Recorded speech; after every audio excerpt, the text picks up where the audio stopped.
Geography में एक doubt था हमारे स्टूडेंट का कि सर अलग अलग तरह की लाइंस जो हैं वो रनिंग कंटेंट में आती हैं, एक बार इन्हें एक्सप्लेन कर दें। Isohyet line, isotherm line, isobars line, isohaline line और कंटोर लाइंस। चलिए इनको वन बाय वन सबको समझा देते हैं आपको। सबसे पहले आती है ये आइसोहाइट। आइसो वर्ड सब में है तो आइसो का मतलब है इक्वल, मतलब कि सेम। और दूसरा, ये सभी लाइंस हम मैप पर ड्रॉ करते हैं, असल में कहीं एग्जिस्ट नहीं करती हैं, इसलिए सभी की सभी इमेजिनरी लाइंस हैं। जैसे लॉन्गिट्यूड्स और लैटिट्यूड्स की जो लाइंस हैं वो इमेजिनरी लाइंस हैं, ऐसे ये भी इमेजिनरी लाइंस हैं। आइसो से क्लियर हो गया कि सेम की बात हो रही है, इक्वल की बात हो रही है, और हमें पता है ये इमेजिनरी लाइंस हैं। अब ये कौन कौन सी लाइंस हैं वो समझते हैं। आइसोहाइट लाइन कौन सी हैं? देखिए, हम ये चीज़ें जानना चाहते हैं कि भारत में कहाँ कहाँ पर कितने सेंटीमीटर रेनफॉल होता है। तो मान लीजिए मैं अभी इस क्लास में आपको एक लंबा सा धागा पकड़ा दूं और आपको ये बोलूं कि उस कुर्सी पे, उस कुर्सी पे और उस कुर्सी पे 100 सेंटीमीटर बरसात हो रही है, और मैं आपको ये कहूँ कि भाई ये धागा उस पॉइंट से जोड़ दीजिए जहाँ पर 100 सेंटीमीटर बरसात हो रही है, तो आप उस धागे को हर उस पॉइंट से कनेक्ट कर देंगे या हर उस प्लेस से कनेक्ट कर देंगे जहाँ पर 100 सेंटीमीटर रेनफॉल होता है, 100 सेंटीमीटर रेनफॉल होता है। तो वो जो एक लाइन वहाँ पर उस मैप पे ड्रॉ हुई, वो ये बता रही है कि ये जो रीजन है ये 100 सेंटीमीटर रेनफॉल को रिप्रेजेंट करता है। तो मतलब आइसोहाइट लाइन वो लाइन होती है जो उन पॉइंट्स या प्लेसेस को एक ड्यूरेशन के अंदर किसी भी गिवन टाइम के तहत अगर आपने सैंपल लिया है तो उन पॉइंट्स और प्लेसेस को कनेक्ट करती है ये लाइन, जो प्लेसेस ऑफ इक्वल प्रेसिपिटेशन या प्लेसेस ऑफ इक्वल रेनफॉल है। तो प्लेसेस ऑफ इक्वल रेनफॉल या प्लेसेस ऑफ इक्वल प्रेसिपिटेशन को कनेक्ट करने वाली लाइंस आइसोहाइट लाइंस कहलाती हैं। ओके, इतनी बात समझ में आई आपको? तो मैंने लिखा है कि it is a line that in a given time joins the points or places of equal rainfall या precipitation on a map. Okay, तो सिंपल आपने याद रखना है कि ये वो लाइनें हैं जो इक्वल रेनफॉल वाले एरियाज़ को ज्वाइन करती हैं, आइसोहाइट लाइन या आइसोहाइटल लाइंस। मैं इनकी एक आपको इमेज दिखा देता हूँ, आपको क्लियर हो जाएगा। ओके, इस इमेज को आप नोट करिए। ये देखिए, इस तरह से आपने अक्सर देखा होगा जब भी ख़बरों पे कोई स्टॉर्म आने वाला होता है, साइक्लोन आने वाला होता है तो दिखता है। तो अब देखिए, सपोज़ करिए कि 100 सेंटीमीटर रेनफॉल वाला हमने एरिया डिमार्केट कर लिया, तो अब यहाँ भी 100 सेंटीमीटर रेनफॉल होता है, यहाँ भी, यहाँ भी। तो इस तरह से पॉइंट्स ड्रॉ कर दिए और फिर उन सारे पॉइंट्स पर एक लाइन ड्रॉ कर दी, उन पॉइंट्स को लिंक कर दिया। तो फाइनली ये रीजन जो है, ये region representing the 100 centimetre rainfall. फिर इसी तरह से 150 सेंटीमीटर रेनफॉल वाला एरिया, 200 सेंटीमीटर रेनफॉल वाला एरिया, तो अलग अलग कहाँ पर कितना रेनफॉल हो रहा है वो सारा दिखाया गया है। ओके, ये लाइंस मैप के ऊपर इमेजिनरी मैनर में हम ड्रॉ करते हैं। तो वो लाइंस जो ज्वाइन करती हैं उन प्लेसेस को जो इक्वल रेनफॉल पॉइंट को रिप्रेजेंट कर रहे हैं। चलिए, next one is the isotherm. तो थर्म से ही कहानी क्लियर हो रही है और ये बहुत इंपॉर्टेंट भी है, this is very important. So वो लाइनें, a line on a map that connects points और places with the same temperature over a given duration at a given time और ऑन एवरेज। आप एवरेज भी ले सकते हैं, तो हम कहते हैं एवरेज टेम्परेचर इतना रहता है इन पॉइंट्स पे, तो हम सेम टेम्परेचर एरियाज़ को कनेक्ट करते हैं जिस लाइन से, that is isotherm line. Okay, so line connecting the places और पॉइंट्स ऑफ सेम टेम्परेचर। तो यहाँ पर इस मैप को आप ऑब्जर्व करिए, ये देखिए। ओके, तो ये अब हम इस चीज़ को ऑब्ज़र्व करते हैं। यहाँ पर देखिए, हमारे जो इंडिया के बीचों बीच से लगभग गुजर रही है, ट्रॉपिक ऑफ कैंसर के जस्ट बिलो। तो ये क्वेश्चन भी आ सकता है आपको कि यहाँ पे लिखा है temperature about 20 degree Celsius and no distinctly defined winter weathers this region. तो ये 20 डिग्री वाली आइसोथर्म है जो, तो इन 20 डिग्री वाली isotherm almost touching the Tropic of Cancer, okay, at this point. So ये 20 डिग्री वाली आइसोथर्म नॉर्थ और साउथ को डिवाइड कर रही है। 20 डिग्री आइसोथर्म के नीचे जो रीजन है ये विंटर सीजन से ऑलमोस्ट डिवाइडेड है। ओके, सो आप देख सकते हैं ये कर्व, ये लाइन ऐसे ड्रॉ कर रही है, इस तरह से जा रही है। जहाँ जहाँ पर भी 20 डिग्री सेल्सियस टेम्परेचर एवरेज रहता है उन सबको इसने जोड़ दिया और भारत के लगभग बीचों बीच गुजर रही है। अच्छा चलो हम अब ऊपर चलते हैं और यहाँ पर हम नोट करते हैं, देखिए ये देखिए 15 डिग्री सेल्सियस वाली टेम्परेचर लाइन, तो 15 डिग्री सेल्सियस टेम्परेचर लाइन यहाँ से गुजर रही है। फिर उसके बाद आ जाइए, ये देखिए 10 डिग्री सेल्सियस की टेम्परेचर लाइन। अब इसके लिए महीना चुना गया है जनवरी, हम ये जनवरी महीना दिखा रहे हैं आपको, ठीक है। तो जनवरी महीने में आप देख सकते हैं पंजाब से कौन सी लाइन होके गुजर रही है, 10 डिग्री वाली टेम्परेचर लाइन होके गुजर रही है। जनवरी में ये टेम्परेचर ऑलमोस्ट 3, 4, 5, 6, 7, 8, 9, 10 डिग्री के अराउंड रहता है हमारा। तो इस तरह से line joining the places of equal temperature. Clear हो गई कहानी? Those are the isotherm lines. अच्छा, next one is the isobar. तो बार शब्द एटमॉस्फेरिक प्रेशर की बात हो रही है।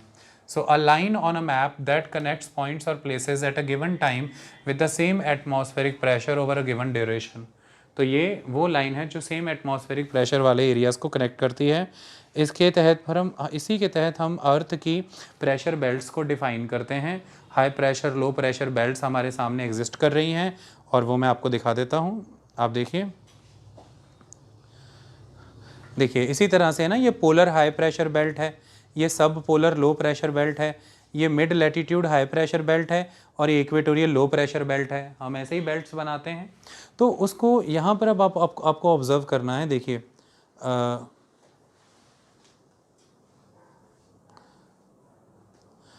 देखिए ये एक लाइन यहाँ पर फ्लो कर रही है 1016, 1013, फिर ऊपर की ओर जाते चले जाएंगे। यहाँ पर देखिए 1006 लैंड पर आकर के ये प्रेशर बेल्ट्स ऊपर की ओर जाने लगी।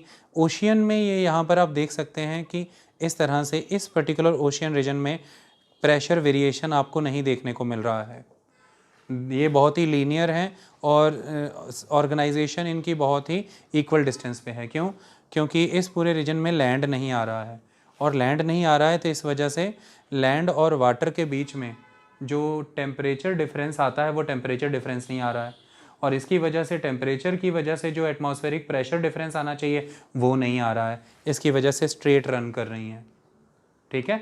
लेकिन जैसे ही आप यहाँ पे देखिए, ये वाटर है और ये लैंड है। जैसे ही लैंड और वाटर इंटरेक्ट हुए तो लैंड जल्दी गर्म होता है, जल्दी ठंडा भी होता है, वाटर देर से गर्म होता है, देर से ही ठंडा भी होता है। तो टेम्परेचर डिफरेंस आ गया, उसी के साथ देखिए प्रेशर डिफरेंस भी आ गया। तो यही लाइन देखिए, यहाँ पर प्रेशर की लाइन यहाँ फ्लो कर रही है, पर लैंड पे जाके एक पॉइंट पे जब डीप कॉन्टिनेंटल एरियाज में गई तो ये बहुत ऊंची चली गई। तो line joining the places of equal atmospheric pressure, there is the isobar lines. Next one is the isohaline. जो ओशियन लेवल पर हम सैलिनिटी, सरफेस सैलिनिटी को टेस्ट करते हैं, तो जो लाइन सेम सैलिनिटी एरियाज को कनेक्ट करे वो आइसोहेलाइन लाइन होती है। तो a line on a map that links the points or places at a given time with the same salinity. तो here is the salinity. तो isohaline salinity से connected है, isobar atmospheric pressure से connected है, isotherm temperature से connected है, isoheight rainfall से connected है। तो isohaline same a line on a map that links the points or places at a given time with the same salinity to all points of the ocean. तो ये देखिए, इसका आपको मैं दिखा देता हूँ। देखिए यहाँ पर आपने इस तरह से आप ये मैप देखेंगे और आपको सैलिनिटी एरियाज़ देखने को मिल जाएंगे। देखिए 34 की लाइन है, 35 की लाइन है, और यहाँ पर अगर आप ऑब्ज़र्व करेंगे, व्हेन यू विल सी, तो आप ऑब्ज़र्व कर रहे हैं ये इंडिया है, ठीक है, दिस वन इज़ इंडिया। और यहाँ पर आप ऑब्ज़र्व करें तो दिस अरेबियन सी का ये जो ऊपर का ब्रांच है, यहाँ पर देखिए 36 के रीजन, तो सैलिनिटी ज़्यादा है। इसी वजह से रेड सी में भी आपको ज़्यादा सैलिनिटी देखने को मिलती है। तो this is the region having salinity of 36 units. तो line joining the places of equal salinity. और last one is the contour line. आप जब भी कहीं पर खड़े हैं तो इसके लिए मैं मैप से ही शुरुआत करता हूँ, आपको बहुत अच्छे से समझ आ जाएगा। देखिए हम सी लेवल से ही एलिवेशन या एल्टीट्यूड या हाइट मेजर करते हैं, उस हिसाब से आप इस इमेज को समझना शुरू करिए। हमने ये इमेज पहले देखनी है, ये वाली बाद में देखनी है। तो अगर हम इस इमेज को देखें तो सपोज़ करिए ये ब्लू कलर का सी लेवल है, आप इस सी से तैरते हुए आए, पहले आप किनारों पर आ गए, फिर आप थोड़ा सा आगे बढ़े तो आपने इस ऊंचाई को पा लिया, या फिर आप यहाँ से तैरते आए तो आप किनारों पे आए, तो फिर आप ऊंचाई पर जाते जाते जाते जाते जाते इस पॉइंट पे पहुँचे, फिर एक बार आप इस पॉइंट पे भी आ गए। तो ऐसे में अगर सी लेवल से मैं देखूँ तो यहाँ से लेकर के यहाँ तक ये जो पॉइंट है ये एक इक्वल हाइट को रिप्रेजेंट कर रहा है सी लेवल से। हमने सी लेवल से फीता लगा लगा के चेक करना है। ओके, तो फिर सी लेवल से हमने पहले मेजर किया कि समुद्र का जो जल स्तर है अबव मीन सी लेवल, उससे 1100 मीटर ऊंचाई वाले सारे लैंड को एक लाइन से जोड़ दो। तो 1100 मीटर ऊंचाई वाले सारे लैंड हमने एक लाइन से जोड़ दिए, ये देखिए जोड़ दिया। उसके बाद 1200 मीटर वाले जोड़ दिए, उसके बाद 1300 मीटर वाले सारे जोड़ दिए, उसके बाद 1400 मीटर वाले सारे जोड़ दिए। अब इस तरह से आप समुद्र के इस सी लेवल से यहाँ जब इस लाइन को देख रहे हैं आप 1400 मीटर की ऊंचाई पर हैं। तो lines joining the places of equal height, या lines joining the places of equal altitude, या lines joining the places of equal elevation, इन्हें कंटूर लाइंस कहते हैं। अब इसको जरा देखते हैं नक्शे पे कैसे बनाते हैं। कंटूर शीट्स भी बनाई जाती हैं। अब इस इमेज को आप ऑब्जर्व करिए, इसको भूल जाइए। अब आप जरा इस इमेज को नोटिस करिए। आपको वाटर बॉडी तो सराउंडिंग में दिखाई गई है, पर ये वाला एलिवेशन ख़त्म कर दिया गया है क्योंकि उसकी अब ज़रूरत नहीं है। क्यों ज़रूरत नहीं है? क्योंकि यहाँ पर देखिए आपको lines joining the places of 1400 metre height यहाँ दिखा दिया गया। उसके बाहर आपको दिखा दिया गया 1300 मीटर वाला, उसके बाहर आपको दिखा दिया गया 1200 मीटर वाला, उसके बाद आपको दिखा दिया गया 1100 मीटर वाला। आप खुद ही समझ गए हैं कि ये समुद्र है, ये सी लेवल है, और इसके ऊपर आप ये 1100 मीटर, ये 1200 मीटर, 1300 मीटर, तो ये कंटूर लाइंस के बीच का जो गैप है, ये कंटूर इंटरवल्स जो हैं, ये एलिवेशन का डिफरेंस बता रहे हैं। द कंटूर इंटरवल्स, इन्हें क्या कहते हैं? Contour intervals. और ये किस चीज़ को बता रहे हैं? The elevation difference. यहाँ पर एलिवेशन का डिफरेंस यहाँ पर अगर आप देखेंगे तो ये 1100 से 1200 तक एलिवेशन का डिफरेंस है 100 मीटर का, और ये 1100 से 1400 के बीच में एलिवेशन का डिफरेंस है 300 मीटर का। ओके, इस तरह से ये 1100 से 1200 के बीच में ये एक कंटूर लाइन है, ये एक कंटूर लाइन है, इनके बीच में there is a contour interval and that is being covered by the difference that is of 100 metre. Okay, तो इस तरह से सिंपल हम कंटूर लाइंस ड्रॉ कर देते हैं और हमारे दिमाग में ये बात प्रोसेस हो जाती है कि हम इसके वाया ही इसे इमेजिन कर लेते हैं कि इसकी बात हो रही है। ओके, कि 1100 metre, then 1200, then 1300, then 1400। Okay, और अब ये गोल गोल गोल गोल बनाई जा रही हैं, क्योंकि ध्यान से देखिए तो ये पॉइंट भी 1100 मीटर ऊपर है, ये भी सारे।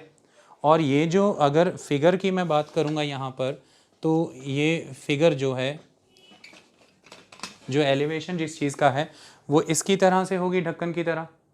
तो अगर मैं उस पर कहीं पर भी इस पॉइंट की बात कर रहा हूँ और ये काले रंग का यहाँ से फीता लगाया मैंने, ये जल स्तर है, ठीक है, तो यहाँ पर ये ऊंचाई जल से इसकी इतनी है, इस पॉइंट की भी तो उतनी होगी, उस पॉइंट की भी इतनी होगी, इस पॉइंट की भी इतनी होगी, इस पॉइंट की भी इतनी होगी। आप उसको किसी एक तरफ से देख रहे हो ना, तो वो सारे जो 1400 मीटर ऊपर ऊंचाई का एरिया, उसे सारे को मैंने जोड़ दिया, तो आप देखेंगे गोल लाइन यहाँ पर बन जाएगी और उसे मैं शीट के ऊपर एक गोल लाइन के रूप में दिखा दूंगा। That's all. ओके, तो इस तरह से isohyet line joining the places of equal rainfall, isotherm line joining the places of equal temperature, isobars line joining the places of equal atmospheric, isobar ही कह रहा हूँ कि isohaline, isobar line joining the places of equal atmospheric pressure, isohaline line joining the places of equal salinity, and contour line joining the places of equal height. So a line joining all the points of equal elevation or altitude above mean sea level, it helps to show the relief features of any region, shows the places of equal height. Okay, तो ये हमारा आज का ये वाले lines के ऊपर का टॉपिक था, ये कंप्लीट है। Thank you so much.